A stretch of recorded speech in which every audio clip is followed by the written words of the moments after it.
সরকার তারা সাধারণ জনগণকে বিভ্রান্তি দেখিয়েছে এই সরকার গঠন করার পরে। কারণ তারা একদম স্পষ্ট প্রতারণা করেছে গণভোটের যে রায় হ্যাঁ জয়যুক্ত করার পরে সেই রায় বাস্তবায়ন না করার পরে। বাংলাদেশের এই 5 আগস্ট পরবর্তী সময় যে পরিবর্তনগুলোর জন্য আমরা এই আন্দোলনটা করছিলাম, সেই আন্দোলনে 1400 মানুষ জীবন দিল, 30,000 মানুষের অঙ্গহানি হইল, কিন্তু যেই পরিবর্তনের জন্য সবাই লড়াই করলো সেই পরিবর্তন কি হয়েছে? হয় নাই। আমরা আগে দেখছি হাসিনা একটা নবী পর্যায়ের লোক, তার ব্যাপারে কিছু বলা যায় না, তার ব্যাপারে কিছু বললে তার সমালোচনা করলে গুম হইতে হয়, খুন হইতে হয়, হামলা মামলার শিকার হইতে হয়। কিন্তু আমরা দেখতেছি এখনো সেই একই অবস্থা।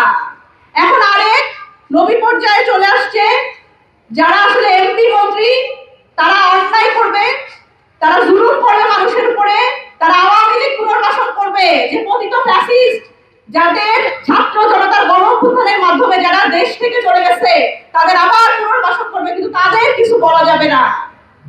এই রাজনীতি বাংলাদেশে যদি হইতে থাকে তাহলে মানুষের ভাগ্যের কোনো পরিবর্তন হবে না। আমাদেরই এক সহযোদ্ধা জাতীয় নাগরিক পার্টি এনসিপির যুগ্ম আহ্বায়ক জনাব সারওয়ার তুষার, তিনি পাবনার এক এমপির কথা বলছিলেন, শিমুল বিশ্বাস, তার কথা বলছিলেন তিনি আওয়ামী লীগ পুনর্বাসন করতেছেন এবং আওয়ামী লীগের শহীদ পরিবার আছে তারা হুমকির মুখে পড়তেছে। কিন্তু আমরা কি দেখলাম?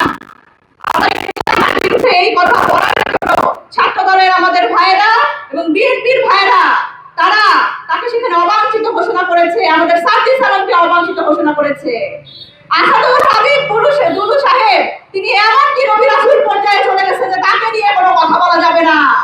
আমরা বাংলাদেশে এই রাজনীতি আর চাই না যে কোনো এমপি মন্ত্রীর দুর্নীতি, এমপি মন্ত্রীর এই আবার আওয়ামী লীগ পুনর্বাসন এবং তার যে কোনো অপকর্ম নিয়ে আমরা কথা বলতে পারবো না। এই বাংলাদেশ আর আসবে না, কারণ আপনাদের বুঝতে হবে এই বাংলাদেশ আর হাসিনার বাংলাদেশ নাই। সুতরাং বাংলাদেশে এমন কোন রাজনীতিবিদ আমরা আর তৈরি করতে চাই না যাদের ব্যাপারে কোনো কথা বলা যাবে না, যাদের বিরুদ্ধে জনগণ যাদের কাছে জবাবদিহিতা চাইতে পারবে না।